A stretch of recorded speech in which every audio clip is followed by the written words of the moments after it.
yang kami cintai. Yang pertama tentu atas nama pemerintah Provinsi Sumatera Utara melalui Dinas Pendidikan, kami mengucapkan selamat dan sukses atas penyelenggaraan perayaan Natal di SMA Negeri 6 Medan dan SMA Negeri 10 Medan. Bapak Ibu hadirin yang saya muliakan, secara khusus anak-anak kami, bahwa Natal kita sepakat tidak hanya seremonial saja, tapi Natal ini bagian daripada sebuah proses kehidupan yang sesuai dengan agama yang kita yakini. Tapi saya mau bicara dari konteks dunia pendidikan, bahwa hari ini kita lagi mempersiapkan generasi Z untuk menuju generasi emas. Anak-anak kami, Anda sebagai generasi Z tentu dipersiapkan bagaimana hari ini tantangan pendidikan yang sangat luar biasa di era besar. Pendidikan hari ini adalah yang pertama, ya, intoleransi. Yang kedua, pembulian, perundungan. Yang ketiga, masih ada pelecehan seksual di kalangan di lingkungan sekolah.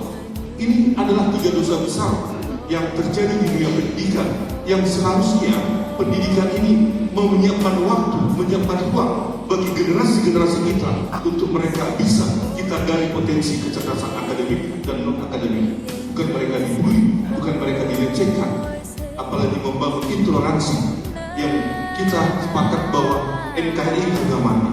Bapak Ibu sekalian, tapi ini fakta yang terjadi. Maka tantangan pendidikan kita hari ini sangat luar biasa. Dengan perkembangan teknologi digital yang begitu hebat, sangat mempengaruhi semua sektor, termasuk sektor dunia pendidikan.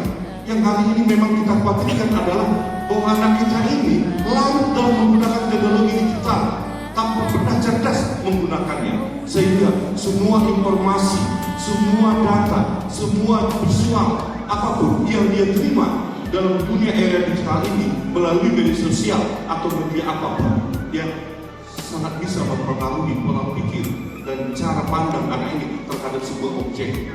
Ini sangat mempengaruhi. Maka Bapak Ibu sekalian, banyak anak kita yang terperangkap, yang tidak tahu ada undang-undang ITE yang mengatur bagaimana penggunaan dunia elektronik ini. Banyak anak kita yang terjerumus pada hal-hal 3 dosa besar pendidikan tadi. Bapak Ibu sekalian hadirin, anak-anak kami yang saya sayangi, Natal tidak hanya seremonialnya, tapi Natal ini adalah sebuah momentum yang sangat berharga bagi kamu. Di samping kamu bersyukur, mengucap syukur dengan adanya Natal ini, kamu semakin menyadari bahwa masa depan kamu itu dimulai dari bagaimana kamu melakukan ibadah, bagaimana kamu menjalankan agama yang kamu ambil. Itu dulu. Ini yang kita kenal. Kalau kita melihat tujuan pendidikan nasional, yang pertama itu adalah beriman bertakwa, ada yang lain. Kalau kita lihat yang kedua, apa itu profil belajar Pancasila? Pelajar sepanjang kaya, ya, yang memiliki kompetensi global, itu dimulai dari bagaimana anak kita ini beriman, bertakwa dan berakhlak mulia. Dimulai dari sana. Pancasila juga dimulai dari sana.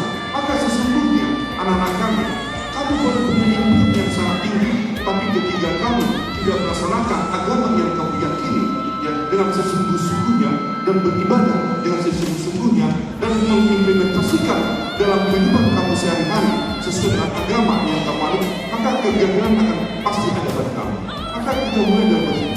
Maka bagian dari apa yang saya sebutkan tadi, itu salah satu implementasinya adalah merayakan Natal hari ini. Maka anak-anak kami, Natal ini ambil sebuah momentum yang sangat bersejarah bagi kamu.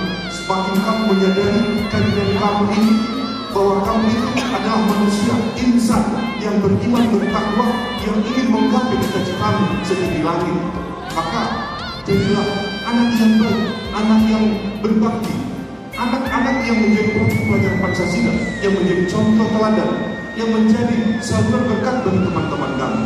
Ini harus dimulai. Kalau tidak, saya pikir Natal ini hanya sekedar seremonial saja.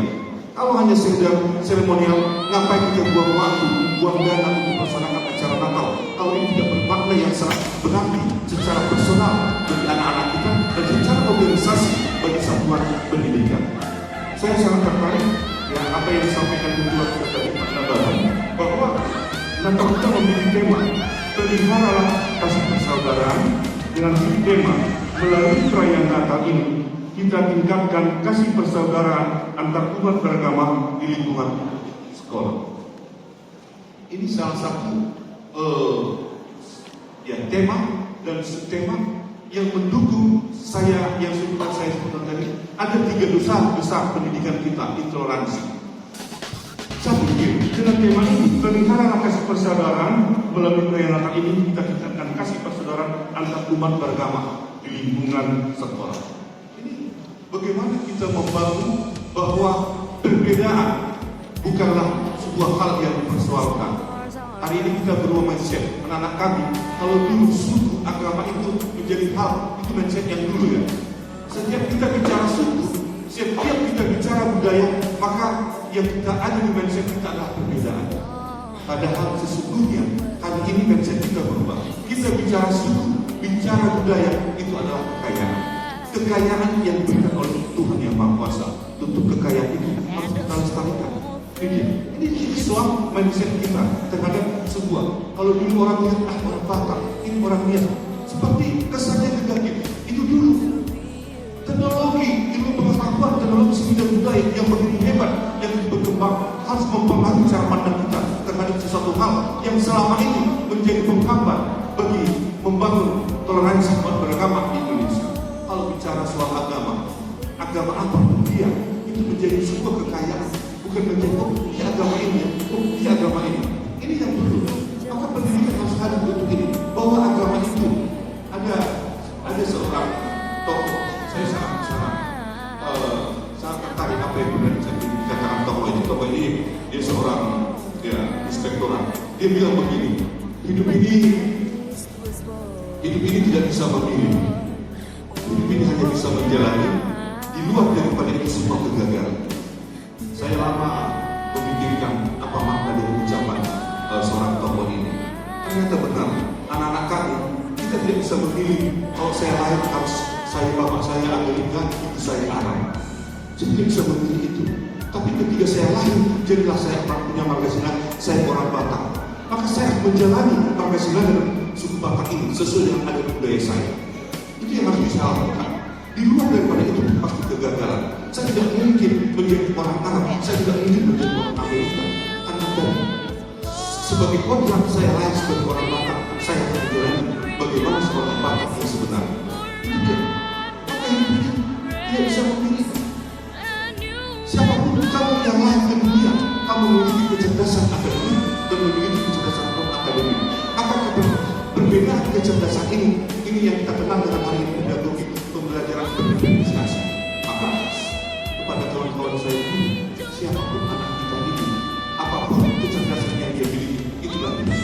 Tapi sebagai guru kita harus hadir untuk mereka yang berbeda kecerdasan itu. Maka lakukanlah sebuah pembelajaran dengan metode pembelajaran